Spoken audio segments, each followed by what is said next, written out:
Faire du Canada le 51e État des États-Unis, c'est ce qu'on appelle une drôle d'idée. C'est pourtant ce qu'aurait proposé Donald Trump au premier ministre canadien Justin Trudeau. Remettons tout ça en contexte.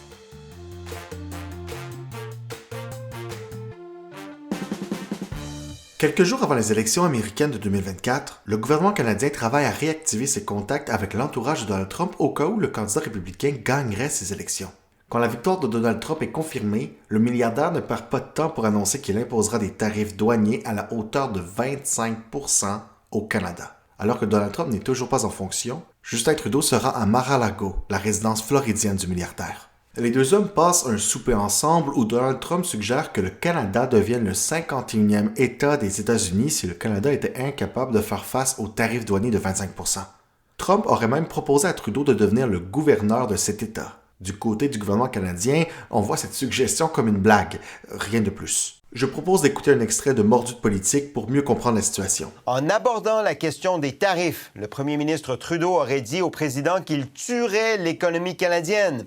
Ce à quoi M. Trump aurait répondu que dans ce cas, le Canada devrait peut-être devenir le 51e État des États-Unis.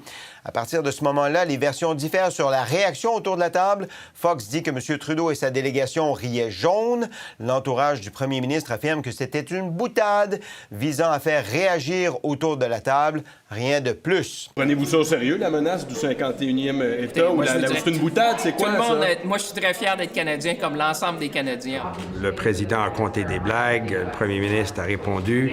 C'était quand même une soirée sociale. On a pu discuter des enjeux sérieux, c'est sûr. On a discuté les frontières, le commerce entre le Canada et les États-Unis. L'idée que le Canada rejoigne les États-Unis ne date pas d'hier. Allons écouter un autre extrait de Mordu de politique. Premièrement, ce n'est pas la première fois que j'entends parler de cette blague, cette idée du Canada qui est le 51e État. Ça date depuis George Washington. Avant même la création du Canada, certaines personnes sur le territoire craignent d'être envahies par les Américains. D'autres voient la chose comme une bonne idée. Et en passant, notre secrétaire d'État s'est montré en faveur d'une annexion du Canada. Rien de moins. Par la force, si nécessaire. Et bien entendu, ce serait sûrement nécessaire. Pour la dernière fois, le Canada ne se mêlera pas des affaires américaines et nous espérons le même respect de votre part. Je ne peux rien promettre. Allons écouter des archives des années 60 de Radio-Canada où on a demandé à des Québécois ce qu'ils pensaient de l'idée que le Canada rejoigne les États-Unis. Est-ce que vous pensez qu'il serait bon que le Canada devienne un État des États-Unis? Oui, j'aimerais ça bien. Pourquoi? Parce que les autos coûteraient moins cher, puis ça coûterait moins cher pour voyager. Et si on devenait américain, pensez-vous qu'on pourrait continuer à parler français? Moi, je ne crois pas.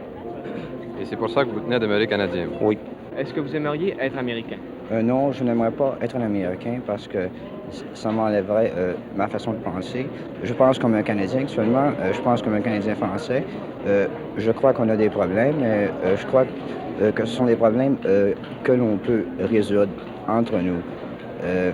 Il existe actuellement certaines déficiences au point de vue pensée entre les Canadiens anglais, entre les Canadiens français, oui. Mais je crois qu'on peut s'arranger de ce point-là. Monsieur, verriez-vous des avantages à ce que le Canada devienne le 51e État des États-Unis? Je verrais certains avantages et certains désavantages. Les avantages seraient probablement qu'au point de vue économique, les États-Unis sont beaucoup plus riches que le Canada et pourraient nous aider pour cultiver nos grandes ressources naturelles qui sont encore, je dirais, sous-développées. Mais sur un autre côté, surtout pour nous, Canadiens français, qui nous nous battons aujourd'hui pour rester Canadiens français, nous avons de la misère avec les Anglais même qui sont au Canada.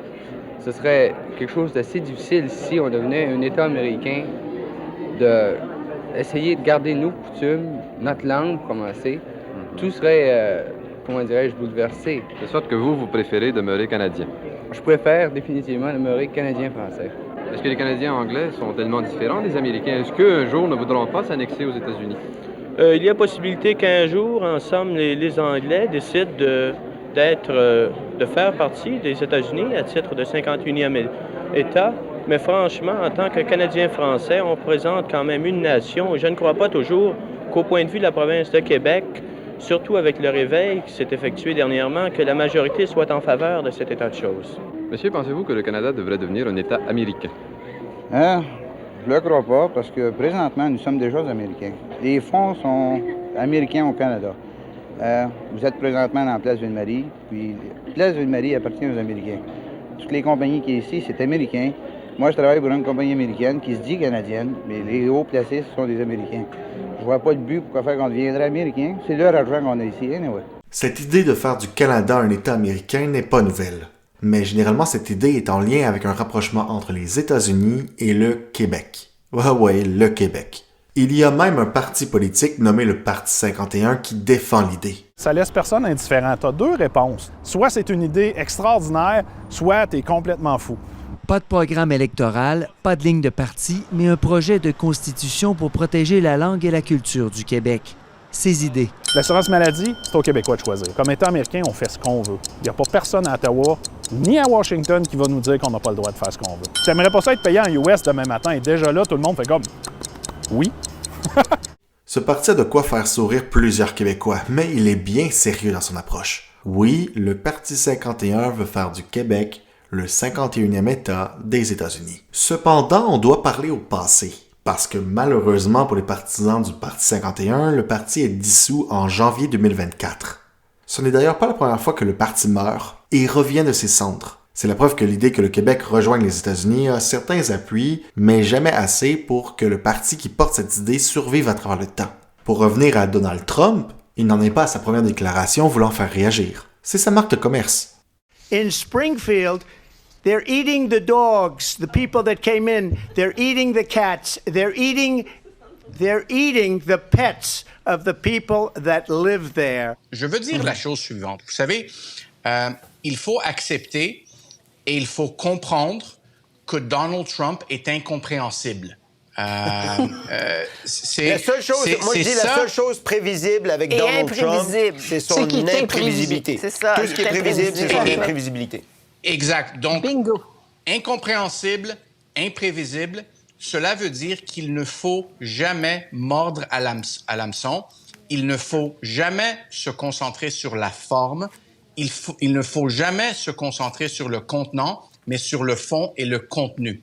Pour l'instant, on peut dormir sur ses deux oreilles. Le Canada n'est pas en phase de devenir le 51e État des États-Unis. De toute manière, le Canada est considéré par les Américains comme étant beaucoup trop socialiste. Mais ça, c'est une autre histoire.